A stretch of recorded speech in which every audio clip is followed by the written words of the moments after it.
Vonda Wright calling out aging decline as a mind virus is already spicy, right? She basically says sedentary living is the real villain, not your genes. And then the whole MRI of 40-year-old athlete versus 74-year-old thing? That's terrifying. Not terrifying, honestly. More like validating the whole strength obsession I have. She's showing sarcopenia plus sarcobesity, like your muscle gets fat marbled. Okay, but she also says if an 80-year-old is lifting consistently, they're functionally 60. That claim is bold, but the logic tracks with progressive overload doing its job. I want to push back. Functionally similar doesn't always mean same metabolic health. True, but she's arguing the ceiling doesn't vanish at 30. Daily reinvestment matters. She's like, your body responds to positive stress forever, not just in your 20s. And the one big race then never reinvest analogy with a Formula One car is so real. Yes, because everyone treats fitness like a one-time purchase instead of maintenance. Let's talk the 30 seconds burns 40% more fat claim. Do we believe that? Wait, did she say 30 seconds outperforms even HIIT on fat burn? She said it starts with quick effort, like a tiny bout beats a long session. I'm cautious because fat loss depends on total energy balance, hormones, and adherence. Agreed. But maybe she's referring to metabolic demand, not total fat reduction. Exactly. Metabolic intensity is not the same as you'll lose X pounds. Still, the core message is clear. Stop waiting for the long-run mood. And stop fearing strength workouts because she's trying to protect joints long-term. Her joint pain isn't inevitable line is a mic drop, honestly. Because she frames joints as cartilage with cushions, potholes from trauma or wear and tear. So the avoid ego lifting advice fits. Start cold, don't jump to maximum loads. And then the shock absorber idea, muscle reduces bone-on-bone impact. The part that wrecked me was the gain 1 cells equals 9 palo pressure explanation. That rock and bricks physics, she makes weight gain sound like borrowing pain at interest. Yeah, she's saying mechanics multiply joint forces, so small body weight changes matter. And for people with arthritis, she's basically prescribing lifestyle before injections and surgery. That whole person approach showed up when she talked about being a cancer nurse. The wedding gown sister story? That's not a clinical anecdote, that's a life philosophy. Her point was, treat the person, not just the ACL or the procedure timeline. And it changes how she views death. Less fear, more dignity and timing. I like that she didn't romanticize it, but she also didn't call it the enemy in every case. Because fear makes people quit moving, then the mind virus becomes literal frailty. Okay, now the practical framework. Face, flexibility, aerobic, carry, equilibrium. Carry a load is underrated, because real life is lifting groceries, bags, kids, luggage. And equilibrium and balance is her anti-fall plan. Foot speed drills, 1-foot stands. I'm stealing the brushing teeth 1-foot balance cue. That's genius and low friction. She's obsessed with being nimble so you don't trip and break a hip. The hip fracture stat energy is grim though, 50% not returning to pre-fall function. It's like her whole mobility pitch is really prevent the catastrophic cascade. And underneath that is the sitting epidemic. She basically blames 10 to 14 hours sitting. Sedentary death syndrome as a term is wild, but it's pointing at chronic disease clustering. I love the Hadza squat example though. Chairs are invented, posture is a choice we made. Her point, squatting keeps muscles active and posture stacked, reducing back pain prevalence. It's also a reminder that back pain is normal, might just mean we train ourselves to be weak. So what do you do if you run a business and sit all day, besides doom scrolling? You do mini blasts, stand desk, walk the stairs, move during calls like a wall-squatting gremlin. She challenged board meetings to wall squat, socially unhinged but physically correct. And she's right that you can't out-exercise being immobile for hours daily. Then the mobility prescription, dynamic warm-up before, static stretching after. Dynamic first to warm joints, static after for 30 seconds, x 4 reps, no bouncing. That's basically the salt and pepper concept. Stretching isn't the whole meal, but it matters. And if people ask, is yoga enough? She says no. Yoga is great, but never sufficient alone. Because you still need strength training, aerobic work, and balance under load. Her exercise debate with the upper body freak was also telling. Lower body drives independence. She said biggest muscles are below the belly button, glutes, quads, hamstrings, calves. And she split hypertrophy versus power. More reps lighter for growth, fewer reps heavier for longevity power. Power lifts fewer reps but with heavier weights, more fast force for everyday survival. Now your question becomes, how do you avoid overdoing joints while still progressively loading? She basically says progressively overload so joints adapt because joints bear 5 to 10x body weight. That's the part I want people to internalize. Your joint is not fragile. It's trainable. Unless you ego lift cold and suddenly, then you're basically speed running inflammation. Which circles back to mindset. She's not selling lose weight, she's selling recomposition. Yeah, she says keep fat for purpose, but maximize muscle and improve body composition. So the real win is looking older but being more functional. Mobility plus strength plus balance.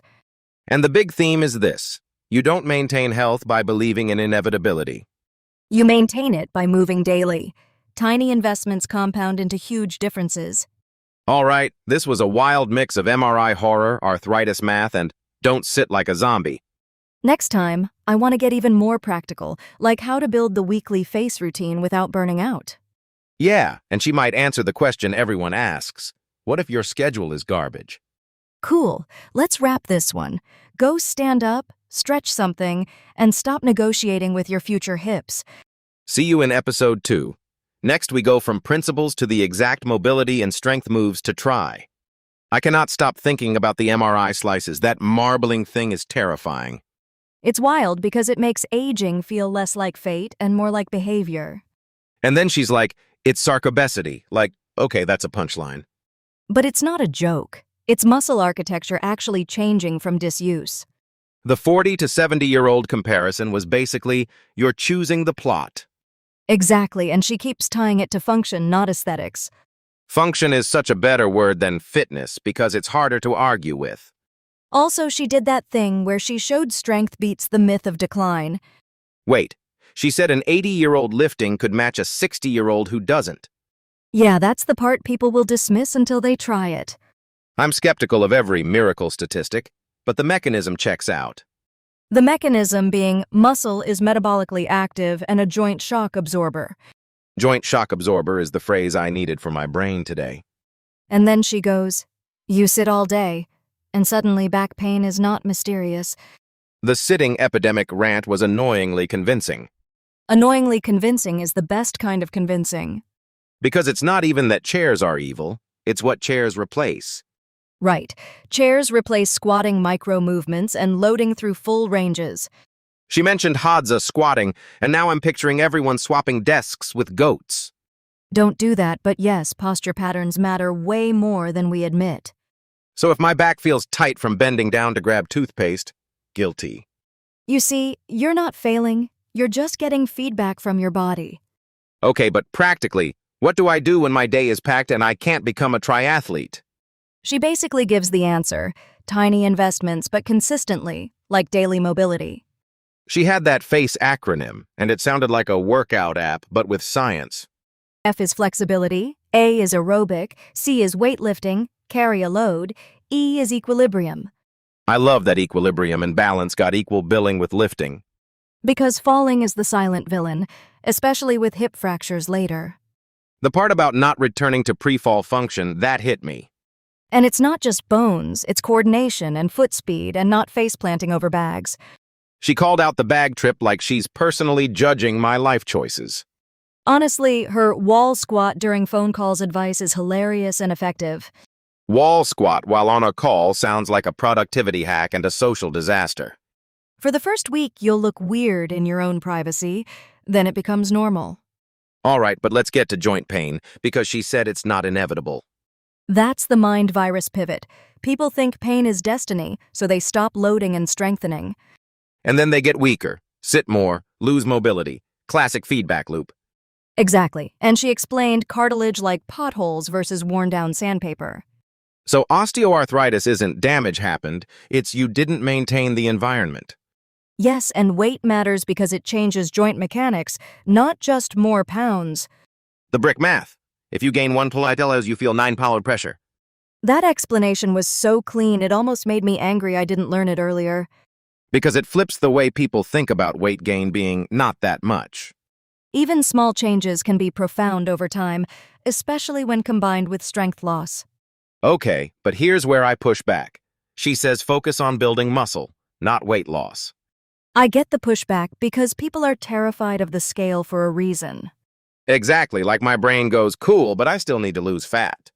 And she's not saying ignore fat, she's saying recompose, prioritize muscle, and let body composition follow. We don't want to lose weight, we want to recompose. That line feels dangerously motivational. It's only motivational if it's paired with concrete action, progressive overload, and protein and movement. Progressive overload is the part people mess up by going 0 to ego max.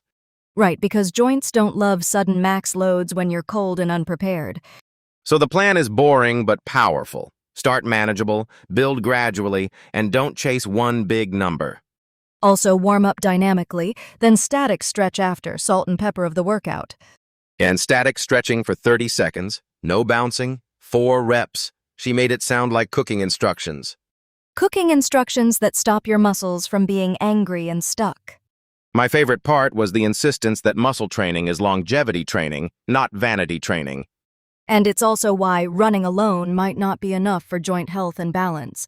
Because she basically said, you can run, but you still need glutes, quads, hamstrings, calves, below the belly button. Plus power training, fewer reps, heavier weights, fewer years of being fragile. Okay, I'm convinced on the concept, now I'm scared of execution. Good. Fear means you'll plan. Episode 2, better give the weekly routine because my schedule is chaos. Yeah, and we'll probably argue about how many times a week is enough before it becomes just do it. Deal, but for now, stand up, stretch something, and stop negotiating with your future hips. All right, my spine is demanding diplomacy. Let's end this and go move. Go on. 10 minutes of walking beats another 10 minutes of doom scrolling. I'm serious. And tomorrow you do the face routine. Flexibility, aerobic, weight, equilibrium. Cool. Episode 2, we'll get super practical with the exact mobility and strength moves to build it weekly without burning out. That whole 40 seconds burns 40% more fat thing, am I hallucinating? No, but the point isn't fat loss magic, it's daily stimulus. Daily stimulus. And her whole thesis is muscle architecture stays if you keep moving. The MRI images are wild, like the 40-year-old versus 74-year-old contrast. Sarcobesity is such a brutal word, but honestly it fits the vibe. And it flips the mind virus that aging means inevitable decline. That mind virus line hit me.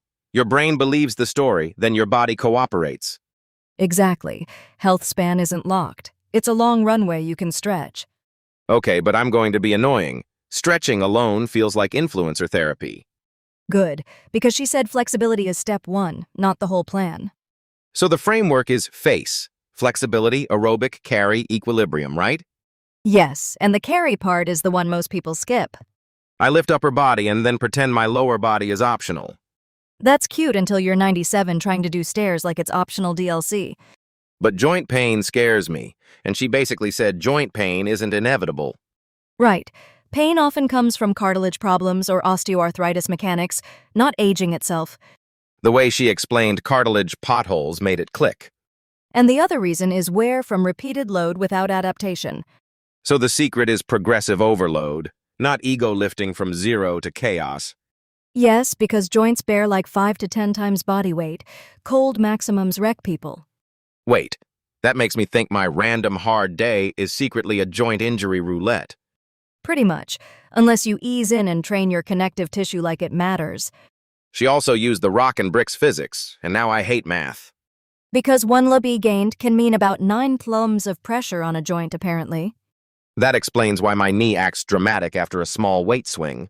And it's why lose weight framing is incomplete. Recompose with muscle and unload joints. I love her, we don't want to lose weight, we want to be made of healthy muscle. Because pure calorie restriction can shrink muscle too, so you lose capability, not just fat. But how do you convince the average person that muscle building is the anti-aging hack? Make it practical. Lower body, power, balance, and daily movement snacks. Let's talk power because I always think heavy is only for gym bros. She's saying fewer reps, heavier loads, aimed at longevity, strength, and power. Power for what though? Olympics or don't break a hip?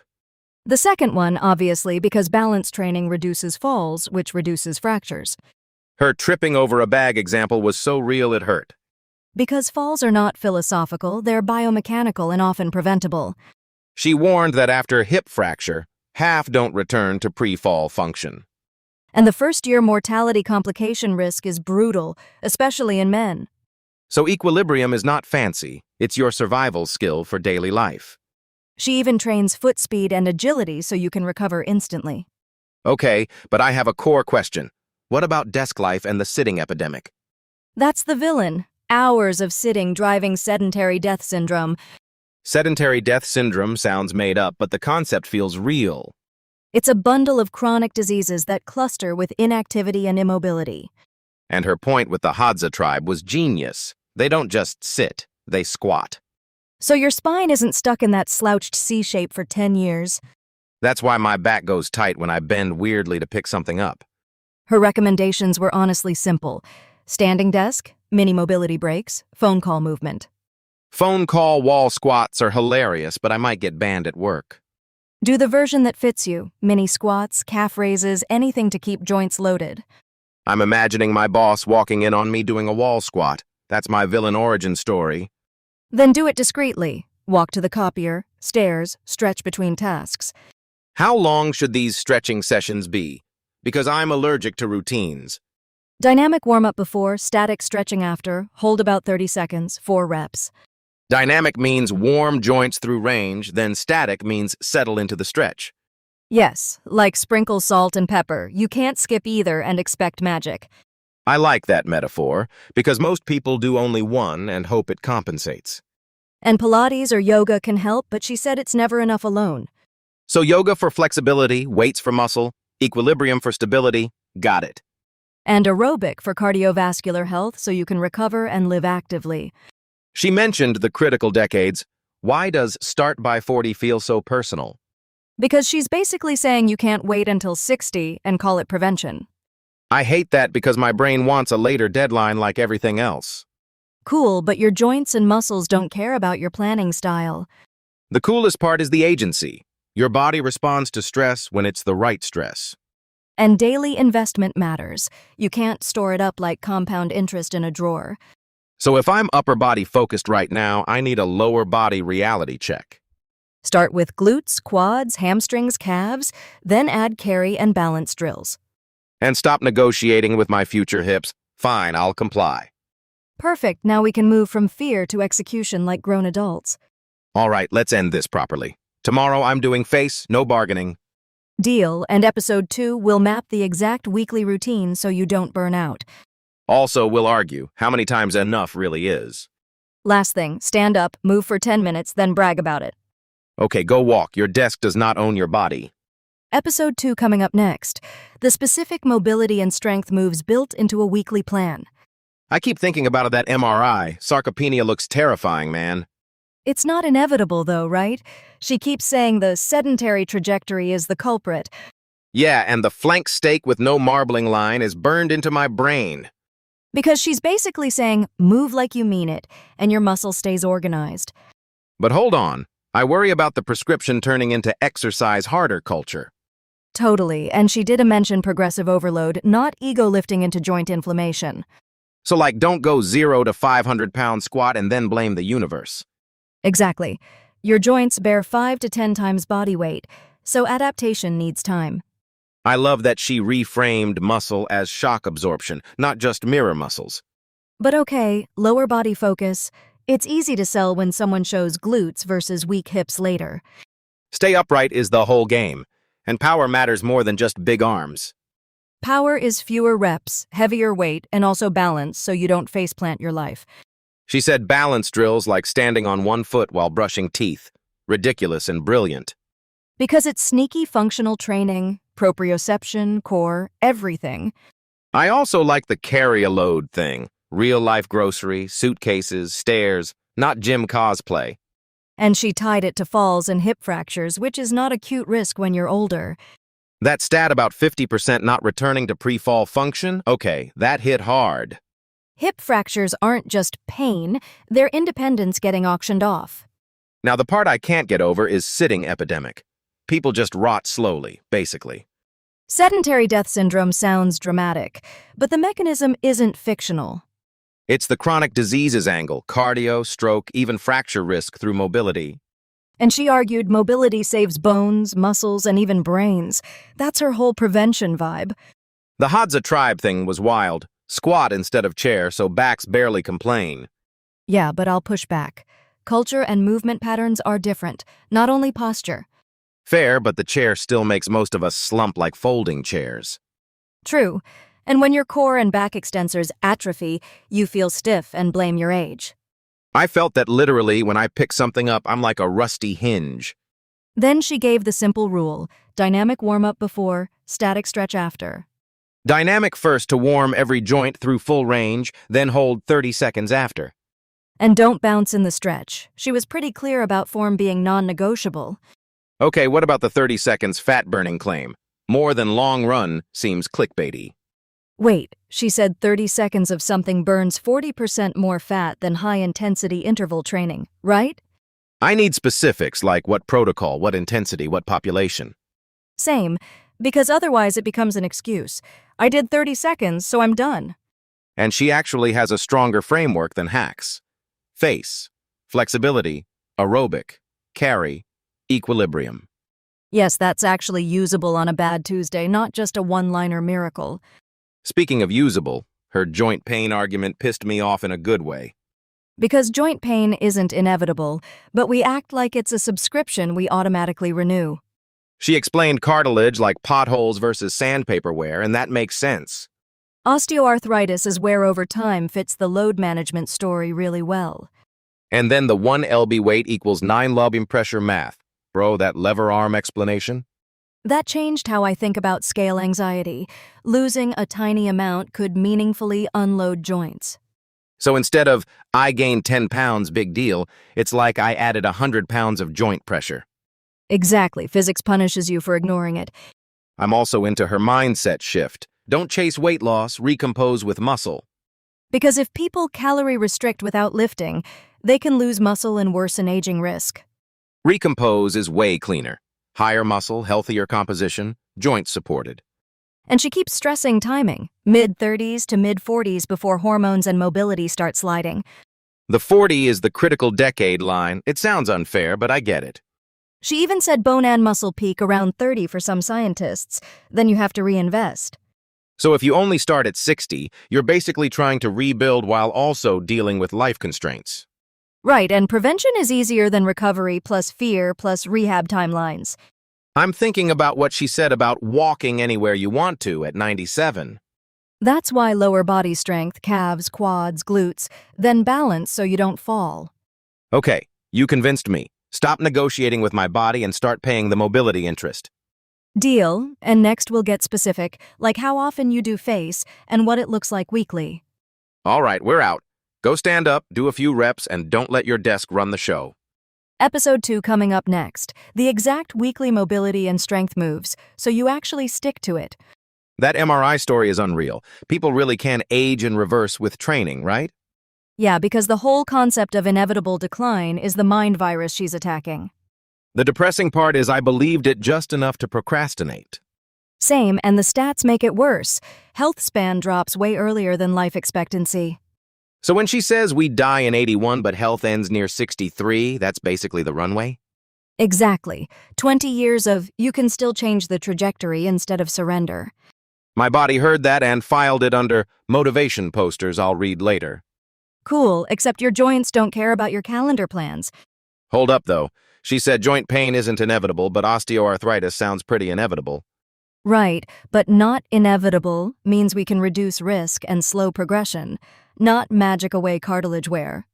That's the nuance. Cartilage gets damaged by trauma or worn down, and weight changes the loading mechanics. And the 1 lb creates 9 low pressure thing. My brain is still stuck on that. 9 times? That's like carrying an extra dumbbell strapped to my skeleton. And everyone's arguing about should I lose 5 pounds like it's a cute aesthetic goal. She basically reframes it as joint unloading, which is way more visceral than vanity weight. But also, losing weight without losing muscle could backfire, right? Yes, she says stop losing weight. Start recomposing. Muscle as the shock absorber. That shock absorber line was actually helpful, like your body finally has padding. So for someone with joint sensitivity, does she recommend heavy lifting or cautious lifting? Progressive overload, not ego lifting. Your joints need to adapt to load gradually. So not the classic, I'm 35, therefore I can max out today routine. Exactly, the ego is not a physiotherapist. What I liked is she ties pain prevention to strength plus mobility, not just stretch more. And that FACE acronym, flexibility, aerobic, carry, equilibrium, felt actually doable. Carry a load sounds funny, but it screams functional life to me. Like your phone call? You can wall squat while you listen. Your body still gets stimulus. I love how she's like, nobody knows what you're doing on a call, so behave suspiciously. Fitness with plausible deniability is the best kind of fitness. But the sitting epidemic part, she claims sedentary death syndrome includes back, cardio, even fracture risk. Back problems being endemic in America while the Hadza reportedly don't get them is wild. The squat posture angle, like being active even while sitting, is the key, right?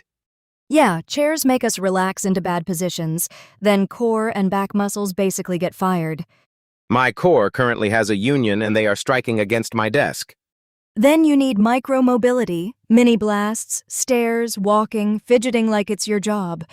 I'm gonna confess something. My back tightens just from bending to pick up something. That's often flexibility plus core endurance plus balance failing at the same time.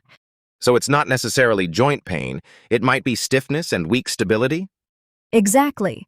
Weak equilibrium makes you compensate with the wrong muscles, and then everything feels stuck. I like her prescription. Dynamic warm-up before, static after, and 30-second holds. And she wants you to warm every joint daily, like inchworms, jumping jacks, full range. I'm picturing myself inchworming next to my laptop and pretending it's productivity research. Today I did mobility for 30 seconds for my mental well-being.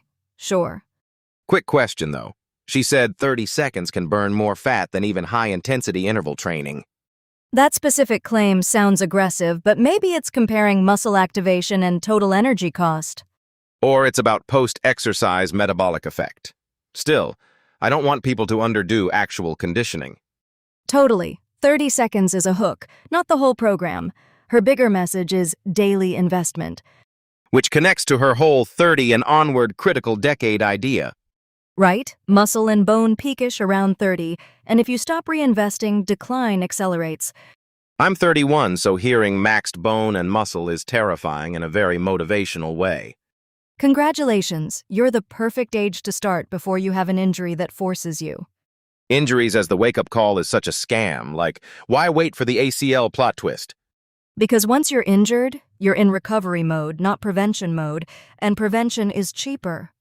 And she keeps bringing it back to whole-person care. Pain, nutrition, psychology, environment. I mean, she told that cancer nurse story, how perspective on life changes how you treat bodies and death. Yeah, it wasn't about be tough, it was about meaning, support, and not aging alone. That hit me, because longevity without community is just extending the clock on suffering. So in practice, it means lift, carry, balance, move daily, and don't let the desk steal your knees. And if you must sit, at least build your squat posture muscles back into the day. My desk is about to learn what equilibrium feels like. Good, because next we'll get very concrete with the weekly moves so you can actually stick to it. All right, that's it for episode 1. Go stand up, do a few reps, and keep your joints guessing. Episode 2 coming up next, the exact weekly mobility and strength moves, plus how often to do face. The MRI thing, like sarcopenia with a side of obesity, is wild, man. It's terrifying because it's not inevitable, it's if you sit. She's basically saying the body remodels like architecture, not like fate. And the message hits harder because most people don't have remodeling habits. I love how she talks like medicine, but with actual muscle metaphors. Flank steak thighs is the least threatening way to scare someone. Okay, but I'm pushing back. Does mobility alone beat lifting weights long term? It shouldn't be either or, right? She kept saying strength and power matter. Yeah, she said lifting for longevity, not vanity. But what about cardio? She framed it as FACE, flexibility, aerobic, carry weights, equilibrium. That acronym is actually stickier than most fitness plans. FACE. Because our body needs expression, not just suffering in a gym. Sedentary death syndrome sounds like a villain origin story. Today's episode, how you die from sitting. Calm, soothing, scientific. But I'm with her. Sitting is the baseline sin. Everything else is add-ons. She basically said we sit 10 to 14 hours and call it normal. People act like movement is a hobby, not a requirement. The mini blasts idea is so practical, though. Stairs, fidgeting, phone calls. Wall squat in a meeting is unhinged in the best way. Unhinged for your coworkers, maybe. Great for your quads, though. Real talk. Does standing desk solve the problem or just move it? It helps, but she kept emphasizing get up, change positions, not just stand. That's the key. Mobility isn't a workout, it's a daily pattern. And balance training, foot speed, agility, seems underrated by everyone. She said equilibrium drills are basically don't break your hip insurance. Exactly. Hip fracture leads to months of immobility and huge loss of function. Nothing motivates like the phrase 50% don't return to pre-fall function. Your bones are solid until you trip over your work bag. She made it so relatable, like your phone ruins your posture, but you can weaponize it. Nobody knows what you're doing on a phone call? That's hilarious and also actionable. I liked the Hadza tribe tangent too, squatting instead of chair sitting. The back pain contrast is insane, endemic here, almost non-existent there. But I do wonder about lifestyle differences besides posture, food, activity, genetics. Sure, but even if posture is only part of it, stop slouching for 10 years is still smart. Agreed. And her flexibility section, dynamic before, static after, made sense. Static stretch held 30 seconds, 4 reps. Like she's making stretching feel programmable. Stretching is finally not vibes, it's a protocol. But the biggest mic drop for me was joint pain not being inevitable. Yeah, she said pain often comes from cartilage damage or wear, not from aging vibes. Osteoarthritis is more lifetime mechanics than destiny, and weight plays a huge role. That brick and rock thing, 1 pound becomes 9 pounds across the joint, made me sit up. I audibly went, what, like I was in a science class. It's such a narrative violation for fat loss culture. Small weight changes can mean massive joint pressure. But we also need to be careful. People can get obsessive with weight numbers again. True, and she directly challenged that. Don't just lose weight, recompose. Recompose is such a better framing. Keep function, build muscle, improve body composition. She said you can't grow cartilage, you get one set. That's why joint care is lifelong. And muscle acts like a shock absorber, so strength training protects joints. Progressive overload, but not ego lifts. Start cold, don't go 0 to hero. Her advice feels like, train like you're borrowing from the future. I'm thinking about my upper body obsession. She'd roast me for skipping legs, right? She would be like, great biceps. Now carry groceries while walking upright. Because the real goal at 97 is stay upright, not look athletic in photos. And she wants power reps too. Heavier loads, fewer reps to stay unbreakable. She also mentioned speed and agility drills like 1-foot stance while brushing teeth.